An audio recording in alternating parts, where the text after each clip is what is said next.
Este podcast se presenta por cortesía de Movistar Empresas, el aliado que está transformando y potenciando negocios en toda Hispanoamérica con soluciones digitales en cloud, IoT, seguridad, conectividad, Big Data y advertising. Movistar Empresas, siempre el camino seguro.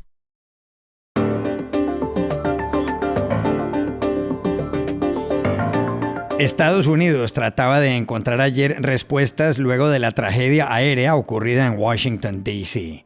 ¿Cómo está la zona del desastre?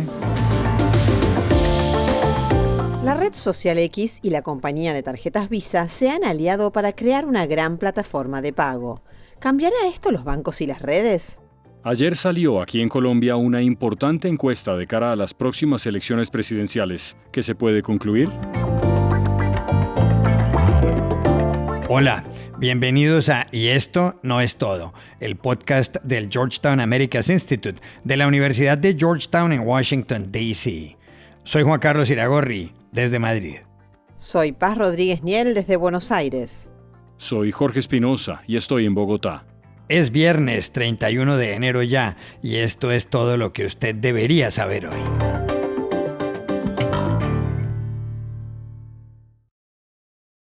Estados Unidos seguía ayer tratando de entender qué pudo causar el accidente aéreo que el miércoles, poco antes de las 9 de la noche, acabó con la vida de 67 personas en las inmediaciones del Aeropuerto Nacional Ronald Reagan de Washington, D.C.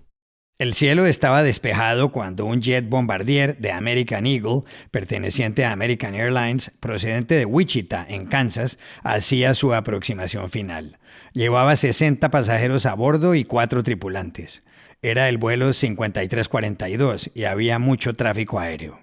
Súbitamente, un helicóptero militar Black Hawk con 3 tripulantes se le fue acercando, pese a que el controlador aéreo le había ordenado pasar por detrás de un Canadian Regional Jet. Al final, ya cuando se ve el fuego por la colisión, el controlador le dice a la torre, ¿vio eso? Pat 25, this is CRJ in flight. Pat 25, pass one is CRJ. Oh, did you see that? Las 2 aeronaves cayeron junto a las frías aguas del río Potomac, junto al cual queda el aeropuerto Ronald Reagan. No hubo sobrevivientes. El último accidente grave en ese lugar fue hace 43 años, cuando un jet de Air Florida se estrelló contra un puente sobre el río. Hubo 78 muertos.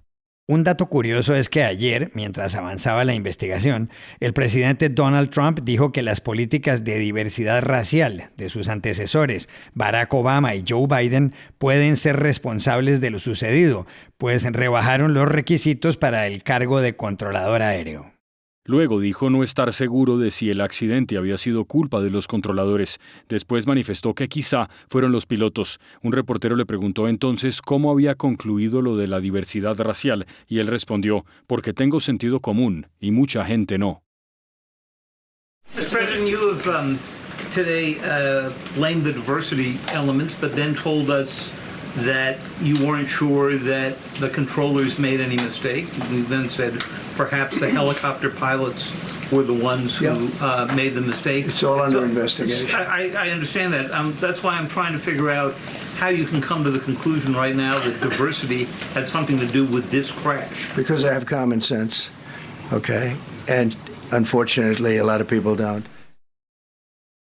Lo cierto del caso, atención, es que ayer un informe gubernamental concluyó que la noche del accidente había 2 controladores aéreos en vez de 4. Entre tanto, ¿qué se vivía en la zona? Llamamos precisamente allí a nuestra compañera, la periodista Dori Toribio. Juan Carlos, estoy aquí justo a la orilla del río Potomac, delante del lugar del accidente, que ya es uno de los peores accidentes aéreos en casi medio siglo, aquí en esta zona, muy cerca de Washington. Una colisión de una enorme gravedad por lo que ha ocurrido, con casi 70 víctimas, 2 aeronaves completamente destrozadas y muchas preguntas sin respuesta, y también por dónde ha ocurrido. Ha sido justo delante del aeropuerto y en estas aguas confluyen tanto la capital estadounidense, Washington, D.C., como los estados de Maryland y Virginia.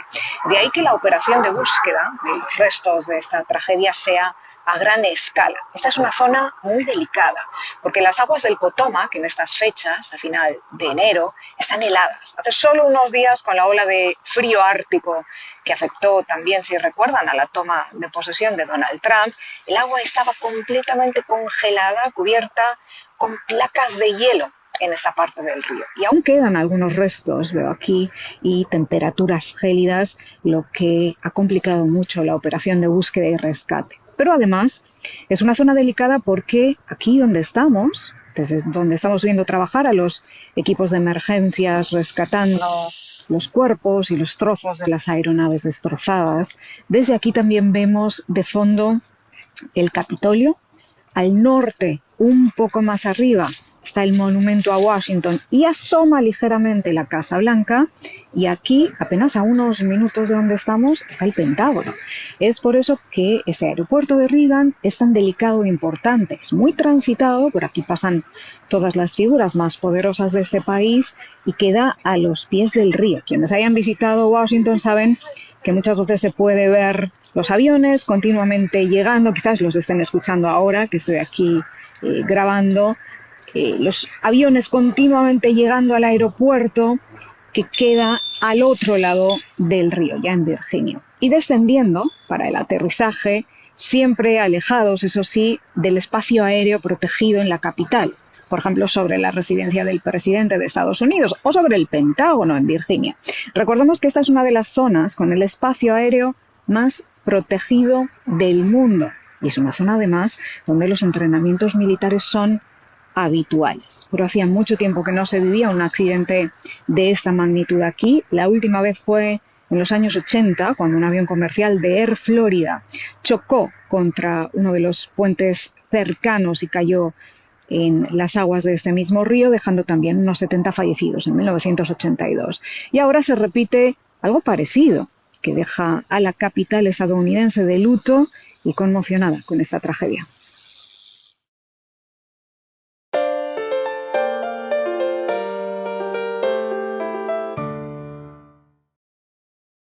Esta semana se anunció en Estados Unidos un acuerdo corporativo que puede cambiar el mundo financiero y el de las redes sociales. Lo dio a conocer Linda Yaccarino, la CEO o presidenta ejecutiva de X, antes Twitter, en un breve mensaje en su cuenta de esa red social. Yaccarino dijo que la compañía de tarjetas de débito Visa se convertirá en el primer socio de X para la creación de la X Account o cuenta X, que se activará este año. La idea es vincular la tarjeta del usuario a su cuenta de X para que pueda hacer pagos de forma inmediata o transferir fondos. Según Linda Yaccarino, este será otro hito en lo que ella llama la Everything App, o la aplicación para todo, nombre que utilizó en algún momento Elon Musk, dueño de la red social X. La noticia fue tan impactante que llamó la atención de noticieros como el de CNBC.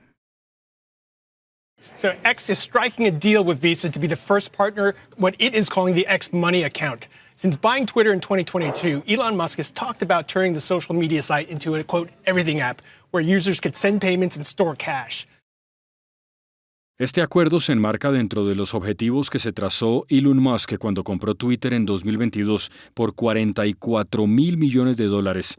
Musk, que es el hombre más rico del mundo, tiene experiencia en este tipo de compañías, es decir, en las que algunos denominan billeteras digitales. Así es, Jorge. En 1999, Elon Musk fundó X.com, que se unió a Confinity, alianza que desembocó en PayPal. Recientemente, Musk ha recibido críticas por lo que muchos consideran es la pérdida de neutralidad de X. Miles de cuentas han sido canceladas, pero hay 370 millones de usuarios mensuales. ¿Qué efectos tendrá esta alianza entre la red social X y la compañía de tarjetas Visa? Para saberlo, hablamos ayer en Bogotá con Fernando Quijano Velasco, director del diario económico La República. Es una auténtica caja de Pandora que destapará varias circunstancias en el sistema financiero mundial. Recordemos que pasamos una etapa de los llamados neobancos que revolucionaron a todos los bancos para llegar a esta nueva fase. Esta nueva fase obliga a los competidores o a los que están en el mundo de las redes sociales a tratar de monetizar sus negocios. X, el antiguo Twitter, se convertiría en un facilitador de dinero, de intercambio de dinero, y en una etapa posterior, ¿por qué no?, en una entidad crediticia que pueda captar en los países donde se les dé licencia. Lo otro es que empujará a redes sociales menos desarrolladas como es WhatsApp a que también se conviertan en un sistema de intercambio monetario. Ya nos intercambiamos mensajes, ¿por qué no intercambiarnos dinero? Es como la premisa de estos nuevos negocios. Pero lo más importante para la red social es que de esa caja de Pandora saldrá algo que será bueno, infinitamente bueno para los usuarios del nuevo X. Y es que las personas que quieran enviar mensajes, recibir dinero, enviar dinero, tendrán que salir del anonimato, es decir, vincular a su cuenta un nombre, un número de teléfonos y, por supuesto, una tarjeta de crédito.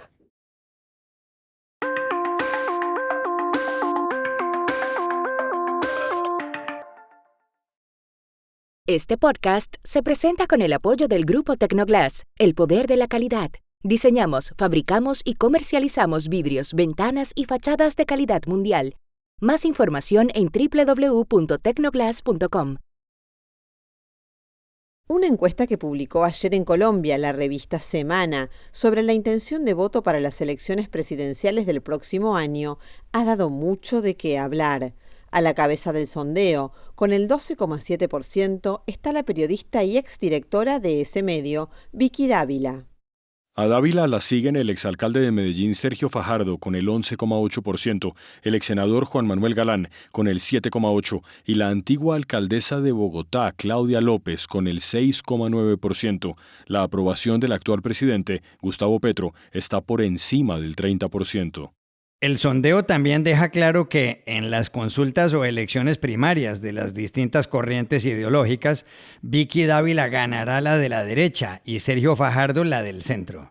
En la de la izquierda se impondría Gustavo Bolívar, alto funcionario del gobierno de Gustavo Petro. ¿Cuáles son los elementos más destacados de este sondeo y qué conclusiones se pueden sacar? Llamamos ayer a Bogotá al politólogo y conocido consultor Camilo Granada. El primero de ellos, sin duda alguna, es Vicky Dávila, la periodista convertida en candidata que está pateando el panorama político colombiano, y la primera víctima, sin duda alguna, es el Centro Democrático, el partido del expresidente Álvaro Uribe Vélez, cuyo candidato llega muy lejos de Vicky Dávila en la consulta de la derecha. Si miramos precisamente la participación en las consultas, vemos que el centro sigue siendo la fuerza más importante en el panorama político colombiano, ya que reúne a más del 40% de los encuestados, seguido de la derecha que convoca al 35% y tan solo el 24% que participaría en la consulta de la izquierda. Este último número, fiel reflejo de la pérdida de popularidad y de apoyo al presidente Petro y a su proyecto político. Si miramos precisamente ese sector, Gustavo Bolívar parece ser el candidato más opcionado y tendrá la ventaja de llegar sin un competidor en su flanco izquierdo, pero tendrá la difícil tarea de defender el legado de esta administración en una campaña que será sin duda feroz. En el centro, en cambio, el gran riesgo es el canibalismo, porque hay demasiados candidatos, cada uno con su propio movimiento, y se ve difícil que lleguen a un acuerdo para escoger a un candidato que represente a todo ese sector, y si llegan divididos perderán muchas opciones de llegar a la presidencia. Es importante acordarnos que en Colombia las elecciones son a doble vuelta. Por lo tanto, no basta con llegar de primero, sino con generar la menor resistencia posible en otros sectores para que ellos adhieran al candidato en la segunda vuelta y ganar la presidencia. Entonces, en Colombia, en la situación actual, si la polarización se mantiene, podríamos tener un escenario parecido al del 2018, en el cual se enfrentó la derecha dura de Álvaro Uribe con la izquierda radical de Gustavo Petro, o la del 2022, en la cual la izquierda de Gustavo Petro se enfrentó a un outsider antisistema como era Rodolfo Hernández. En cambio, si el centro logra organizarse y su candidato debería llegar fácilmente a la segunda vuelta y muy seguramente sería el más probable vencedor.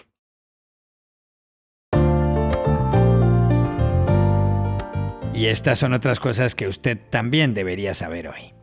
El presidente de Estados Unidos, Donald Trump, dijo ayer en la oficina oval de la Casa Blanca que a partir de mañana impondrá un arancel del 25% a todos los productos fabricados en México y en Canadá. Trump argumentó que Estados Unidos tiene un déficit comercial con ambos países. En México, Canadá y Estados Unidos rige desde julio de 2020 un tratado de libre comercio, conocido en español como el TEMEC. La determinación de Trump va a generar reacciones inmediatas en sus socios y tendrá consecuencias imprevisibles.